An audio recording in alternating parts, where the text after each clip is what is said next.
Los saludamos, amigas y amigos de 15 UCR, este medio televisivo universitario que se paga con los impuestos que tributan los habitantes de este país y lo que el ministro de Hacienda logra endeudarse, pero además hoy tenemos el privilegio de tener con nosotros dos profesores de mi escuela de economía, a Daniela Córdoba, que es la responsable del proyecto del cual vamos a hablar, y Juan Robalino, que es el responsable del Instituto de Investigaciones en Ciencias Económicas.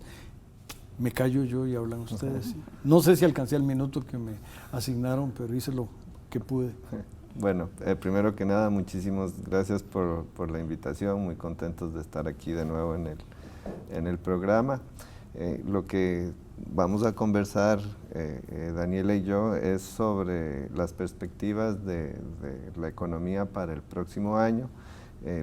Nuestro trabajo se basa en 3 informes que sacamos trimestralmente, 2 trimestralmente y otro semestralmente, que es el de análisis trimestral, que analiza la coyuntura del país.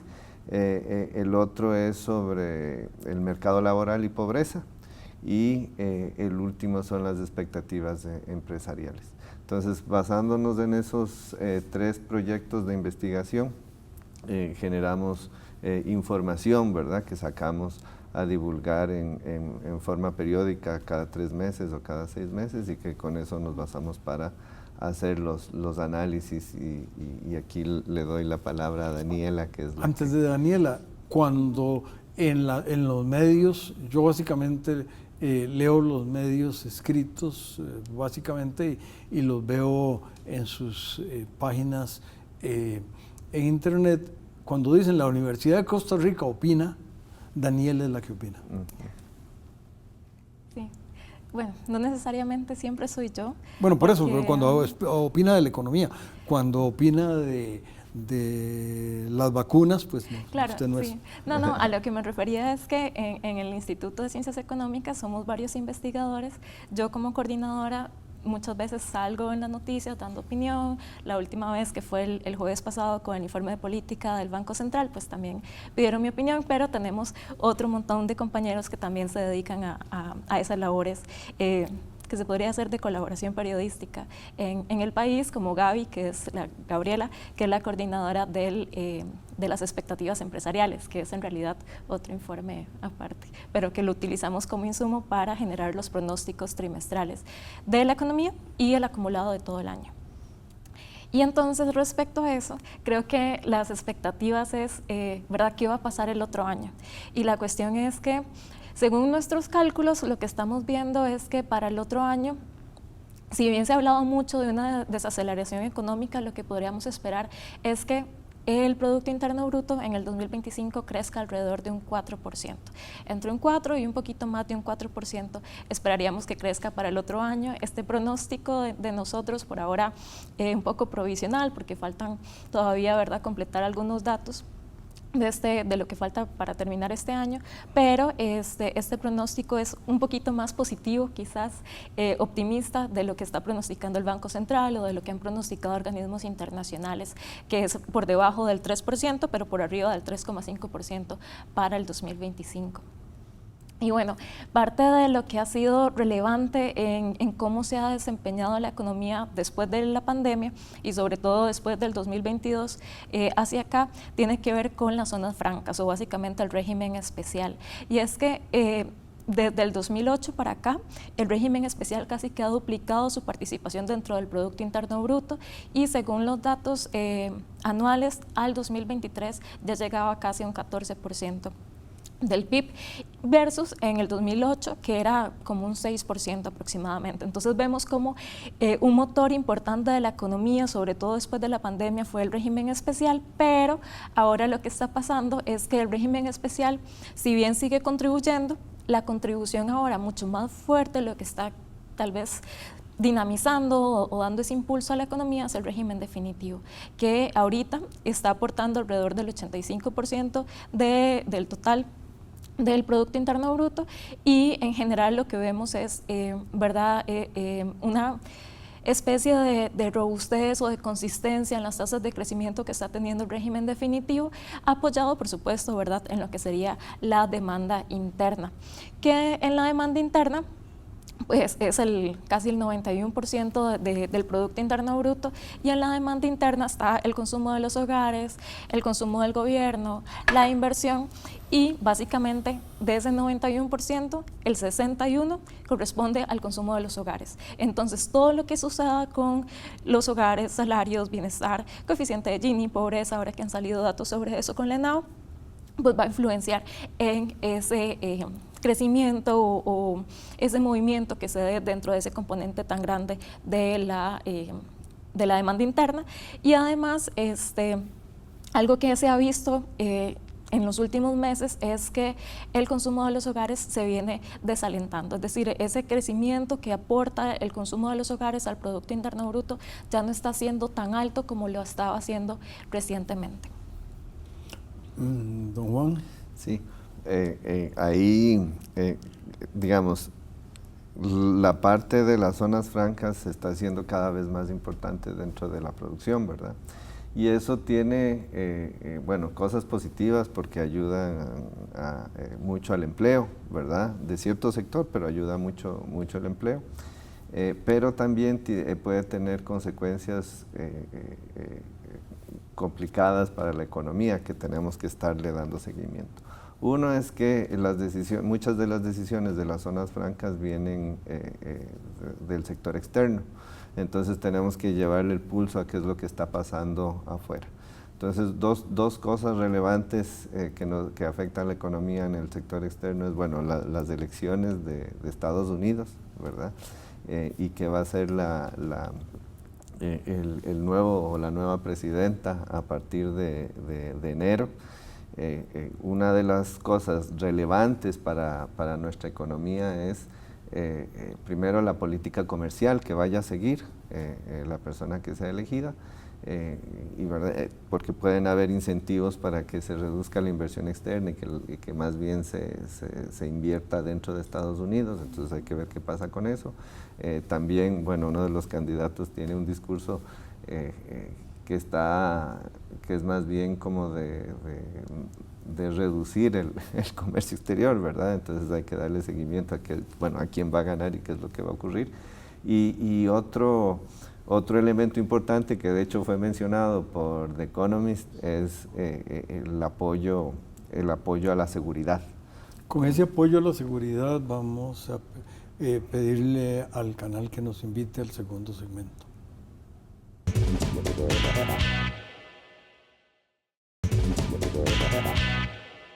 Decía, amigas y amigos, el profesor Juan Rovalino de que la revista británica The Economist hablaba del problema de la seguridad, y yo, antes de que él empiece, voy a decir que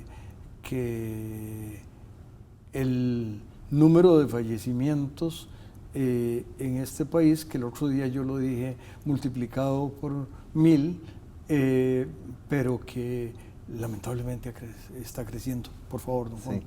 Entonces, bueno, estábamos hablando del sector externo, ¿verdad? Y la preocupación que hay sobre las decisiones que vaya a tomar el nuevo presidente en Estados Unidos. Bueno, Estados Unidos para nosotros es muy importante, no solamente desde el lado comercial, que puede tener implicaciones, pero también del lado del apoyo a mantener la seguridad, ¿verdad? Entonces esas cosas van a ser claves para darle seguimiento sobre qué es lo que va a pasar en el 2025, que obviamente la seguridad afecta las decisiones de los hogares y afecta a la economía, y también afecta las decisiones de visitar el país, que es uno de los motores más importantes de crecimiento para nosotros. La otra cosa internacional que tenemos que llevarle el pulso es el precio del petróleo, ¿verdad? El precio del petróleo nos afecta también de los dos lados. Las decisiones de producción son afectadas cuando el precio del petróleo y el precio de la gasolina sube, pero también del lado del consumo. Los hogares también se ven afectados cuando cambian los precios de la gasolina. En estos momentos el precio, por suerte, para nosotros como país, que somos importadores, se ha estado... No para Ecuador. No para Ecuador, no para los países productores. El precio ha estado relativamente estable y bajando, está alrededor de $70 por barril, y las expectativas para el próximo año es que se mantenga alrededor de $70. Inclusive salía otra noticia no me acuerdo en dónde, que hablaba sobre que la OPEC estaba posponiendo las decisiones de aumentar la producción, porque ellos tenían la expectativa de que el precio no iba a aumentar pronto. Entonces, las expectativas es que por lo menos por ese lado el precio del petróleo se mantenga relativamente estable, pero igual el precio del petróleo está muy afectado por lo que pasa en el Medio Oriente, entonces es importante darle seguimiento para saber qué es lo que va a pasar. Las otras dos cosas que tienen que ver, bueno, más con el país, que hay que darle seguimiento es la parte del clima, ¿verdad? Hay una probabilidad bastante alta que tengamos una niña, ¿verdad? De hecho, los modelos climáticos han estado diciendo que iba a empezar en septiembre y en octubre, pero como estamos siendo afectados también por el cambio climático, ya los modelos no funcionan tan bien. Y a pesar de que sigue la probabilidad alta, parece más bien que el proceso va a empezar a finales de año, inclusive en enero. Y lo que genera la niña en la mayor parte del país es lluvias más precipitación, sobre todo en la región central y en el Caribe. Y eso está asociado también a potenciales efectos negativos para la economía, como a veces se caen las carreteras, y eso nos afecta la línea del tren a Cartago. Daniel es de Cartago, ¿verdad? Y afecta todo el transporte, ¿verdad? Y entonces hay que darle seguimiento también a ese factor. Y por último, una cosa que es relevante también es dentro de la demanda interna, es el gasto del sector público. Aquí la preocupación es lo mismo que estaba hablando Daniela, que es sobre cómo las zonas francas, como esa parte de la producción, las zonas francas ha estado ganando tamaño en relación al Producto Interno Bruto, como ha pasado el tiempo. Y lo que ocurre es que cada vez que ocurre eso, bueno, en muchas dimensiones es importante porque genera bastante empleo y bastante, hasta cierto nivel inclusive, reactiva la economía, pero las zonas francas no contribuyen tanto en términos de impuestos. Y entonces lo que hay que darle seguimiento realmente a cómo van a los impuestos es al régimen definitivo, que no ha estado creciendo, que no crece a los niveles que crece las zonas francas. Y entonces eso crece, digamos, eso tiene un problema, porque de todas formas cuando crece la producción se genera desgaste, digamos, en la infraestructura, de la misma manera, ¿verdad? Y el gobierno tiene la obligación, o sea, está hecho para mantener esas cosas. También demandan capital humano, ¿verdad? Que también el gobierno con su participación, ¿verdad?, en la educación, tanto de primaria y secundaria como universitaria, juega un papel muy importante para que tanto las zonas francas como el régimen definitivo funcionen. Entonces hay como un desencuentro, diría yo, entre los gastos y los ingresos que hay que darle seguimiento. Lo que estimamos es que, dado que el crecimiento es mucho por las zonas francas, que pasemos ese número importante de deuda en relación al PIB del 60% hasta alrededor del 2027, a finales del 2026, a principios del 2027, que es lo que hace, que es lo que significa es que vamos a mantener una restricción en el gasto del gobierno público de acuerdo a en el gasto público de acuerdo a la ley, ¿verdad? Entonces eso también hay que darle seguimiento. Ojalá que el régimen definitivo empiece a crecer bastante y que podamos no solamente beneficiar a todos los trabajadores del régimen definitivo, pero también recolectar un poco más de impuestos. Con ese excelente mensaje de don Juan, vamos a pedirle al canal que nos invite para el tercero y último segmento.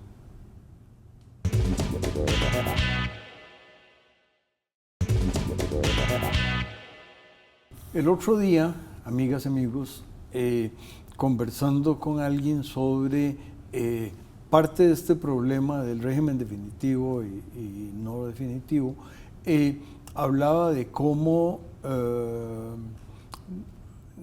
se podía lograr que el régimen, que las virtudes y el dinamismo del régimen de zonas francas lo tuviera el resto del país. Eso parece, eso sería como pedirme que tenga yo, que me haga carrera en medio en mi cabeza.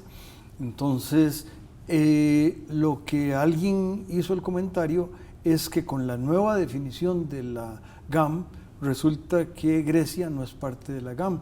Entonces, la zona franca en construcción de Grecia va a ser un crecimiento fuera de la GAM porque se redefinió la GAM. Y eso es así, ya el otro día pero es llamativo, sobre todo porque en lo que hablaba don Juan, ahora en este momento la inversión privada en construcción es muy alta, incluso ni siquiera, no sé cuándo empezar esa zona franca a producir, pero en este momento la construcción en el cantón de Grecia tiene que estar creciendo mucho porque no fue que en mitad del cañal que había ahí, no iba a decir cafetal, pero era un cañal, se ponen las fábricas o se ponen las cosas. ¿Cómo manejan ustedes, esa era la pregunta, profesora, cómo manejan ustedes eso? ¿O cómo lo van a manejar cuando esa zona franca fuera de la GAM empiece a tener actividades?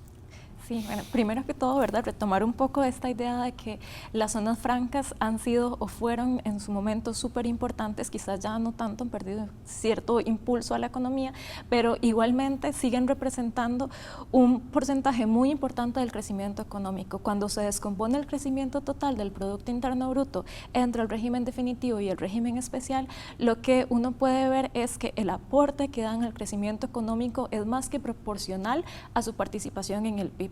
Entonces, eso nos dice que las zonas francas, sea como sea, que quizás tienen sus debilidades, quizás a la hora de la recolección de impuestos, sobre todo en este escenario fiscal en el que estamos ahorita, siguen siendo, ¿verdad?, ese motor no solamente con la producción, sino con el resto de facilidades que generan a su alrededor. Porque como usted bien mencionaba, cerca de la zona franca en Grecia se están generando un montón de condominios, ¿verdad? Hay venta de lotes, ya hay venta de casas en construcción, y entonces, ¿qué es lo que se espera? Que mucha de esa gente que vaya a trabajar a esa zona franca, pues se traslade a residir cerca de la zona. Y eso eventualmente va a generar ciertas, se podría decir, economías de escala, donde seguramente se va a necesitar más supermercados. Ahorita Grecia tiene como que se podría decir un centro comercial que tiene un cine, pero es en realidad bastante pequeño, y lo que se podría esperar es que poco a poco se vaya generando mucho más desarrollo en esa zona, que es lo que llaman como la zona de Occidente, ¿verdad? Que va a beneficiar también eventualmente a Naranjo, a San Ramón y todas las zonas aledañas por ahí. También es importante que ahora con esta redefinición de lo que es la GAM, se recuerde un poco datos, ¿verdad? Y es que el aporte que tienen las zonas francas viene básicamente de la GAM. O sea, gran cantidad de lo que se produce en las zonas francas está en la GAM, y fuera de la GAM es muy poco. Entonces, esta redefinición de las zonas francas podría ayudar también a incrementar esa participación que tienen las zonas francas fuera de la GAM, y eventualmente esas economías de escala que se podrían generar a lo largo del país, y la idea sería tratar de replicar, ¿verdad?, aún más este tipo de zonas francas que están fuera de la GAM para que generen esos beneficios, ese mayor, se podría decir, desarrollo o facilidad, ¿verdad?, para la vida y para la parte de ocio que puedan tener las personas que trabajan en esas zonas, y que permita el desarrollo sobre todo de lugares un poco más aledaños al centro, ¿verdad?, que estén más en la periferia. No sé si don Juan... Sí, no, totalmente de acuerdo. Me parece que esta en específico funciona bien porque no está tan alejada de la GAM, ¿verdad? Entonces, hay personas que estarían dispuestas inclusive a viajar o irse a vivir a esas zonas, ¿verdad? Entonces, creo que es creo que va a tener efecto. Hay zonas francas, de hecho me parece que había una no recuerdo mal, creo que era en Esparza, que se abrió hace mucho tiempo y la tuvieron que cerrar. Porque el problema es que tiene que haber una combinación de factores para que se dé ese desarrollo, ¿verdad? Uno de los factores que es muy importante es disponibilidad de mano de obra. Y en Grecia pasa que todavía está relativamente cerca de la GAM, entonces tiene un acceso relativamente fácil a la mano de obra. Pero creo que si ponemos las zonas francas muy largo, no estoy seguro si van a funcionar, ¿verdad? Creo que hay que buscar otras estrategias de desarrollo para esas zonas, o buscar actividades dentro de esas zonas francas que sean más adecuadas para esas zonas en específico. Una nota de pie de página de medio minuto, porque a usted le quedan dos, a ustedes les quedan dos. Dice un antiguo funcionario del IESE, don Carlos Wong, que zonas francas no solo emplea gente que tenga ingenierías y que hable inglés. Hay empleo también para otras fuentes, y eso lo quiero decir urbi et orbi, para que la audiencia y televidencia del canal lo tenga en cuenta, por favor. Sí.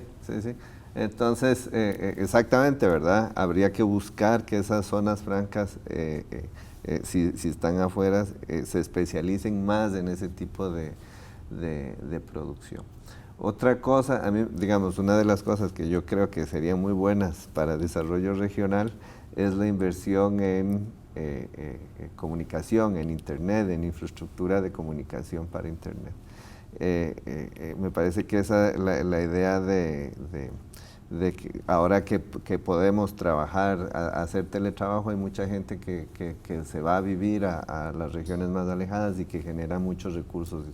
Es no solamente personas internacionales que van a la playa, ¿verdad?, pero inclusive personas de aquí, ¿verdad?, que van a trabajar a sus lugares donde nacieron, ¿verdad? Y eso puede ser una posibilidad muy importante. Pero si no tienen una buena Internet y buena infraestructura también para venir cuando tengan que venir y regresarse relativamente rápido, complica el desarrollo. Con esa complicación, invitamos a las amigas y amigos que se mantengan con los espléndidos programas de 15 UCR. Cuídense mucho, por favor.